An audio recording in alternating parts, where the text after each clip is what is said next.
Alright, welcome back to Chapter 1. This is Part 6. Now I know in Part 5 I said that was going to be our last video, but then I decided, you know what, I need to explain a couple of things a little bit more different, a little bit better. So the first thing I want to explain is groups and components, and then the second thing is installing Twilight Render. So I'm going to do this all in one fell swoop. So let's talk about components and groups. So far you've kind of been introduced to a little bit of components and groups, so I'm just going to make a rectangle right here at the origin, push-pull it up. Okay, if we triple click, that selects everything. Entity info says we have 18 entities, that's all the faces and edges. Right click, make component. Components, you can give it a name, so I'm going to say block. Okay. Also notice, let's do explode, let's do make it again.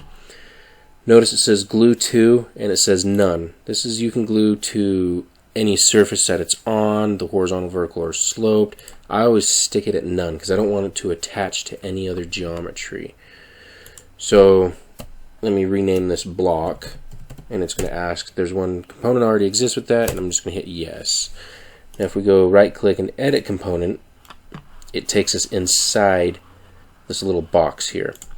So notice everything is in blue right here, but if we double click or right click and edit, it takes us on the inside. So notice if I wanted to push pull the surface, I can, it's not letting me. But if I double click, then I can do so. That works with groups as well.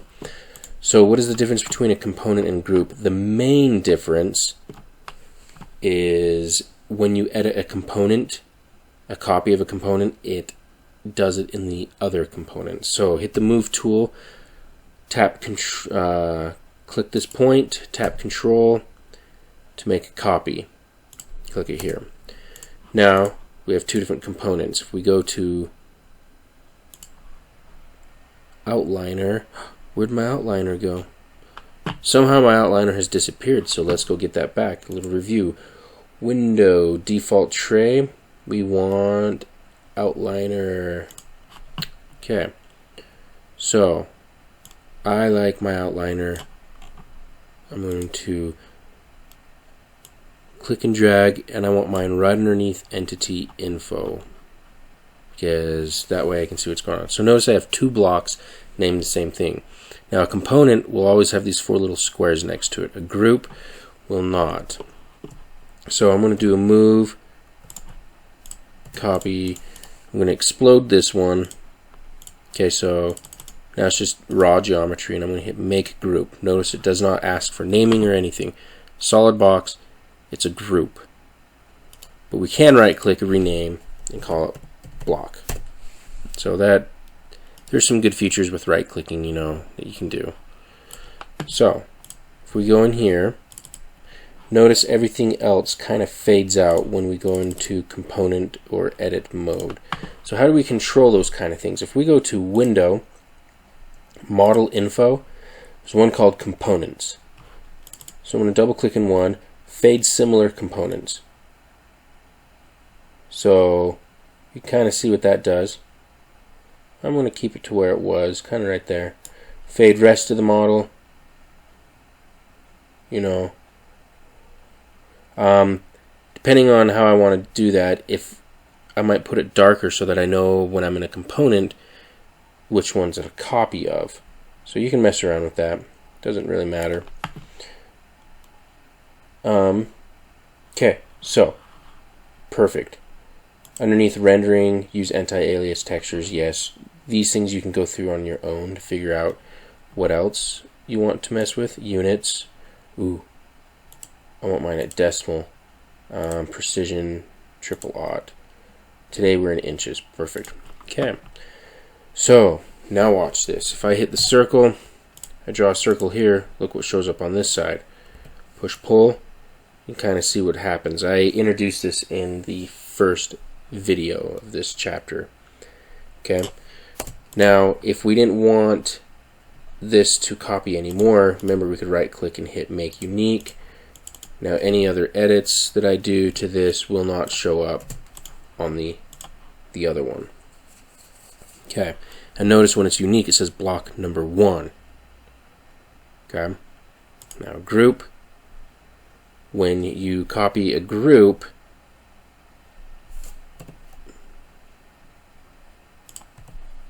like so,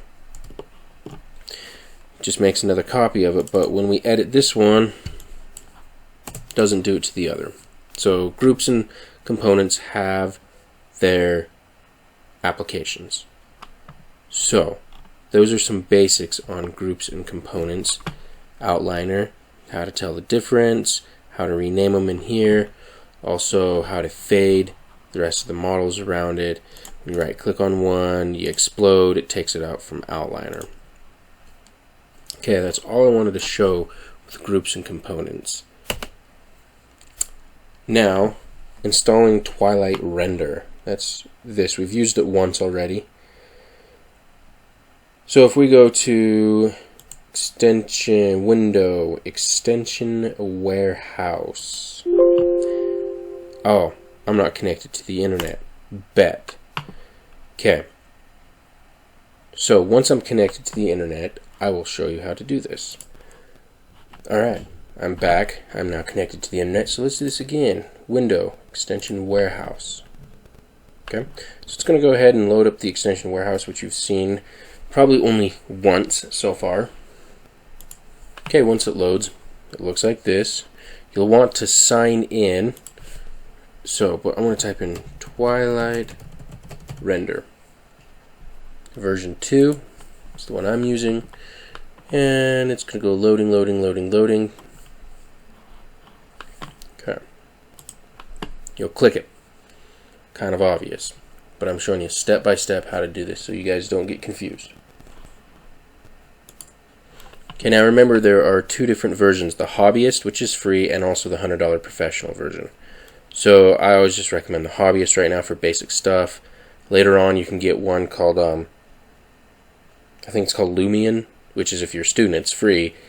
Or you can pay the $100 for this one. Or there's an actual free one, it's open source, that this is based off of called Kirkithia, which is really awesome. So, okay, you're going to click Get Extension, and what it's going to do is open up a web browser, and then I'm going to show you how to install it from here. Okay, it is opening up. Okay, it's going to take you to their website. Notice professional or hobby. So right here tells you how to install it. It says choose Pro or Hobby, click on the link, save the installer to desktop, find the installer, double click it, run it, click next to the screen, choose location. Most users should accept the default location. Select the version of Sketchup you're using and click next, which for me, I'm 2018. Review the installation locations, then click install. Click finish when complete. Then Twilight Render version 2 is now installed. That's all there is to installing it. And once you install that, what will happen is it will open up and it will put this little bar around here somewhere. And all you have to do is move it and put it where you would like. I like mine right there. Actually, I do not like the way mine is organized right now. It's a terrible setup, so I'm going to be redoing it. Anyway, that is how you actually install it. It's pretty simple, pretty straightforward. I'd also suggest checking out Kirkithia and maybe getting, there's a 64-page PDF tutorial that shows you how to use Kirkithia. It's a great resource. Also, there's a YouTube video on it. That is a little bit beyond this course, so that might have to be some extra research you guys will have to do.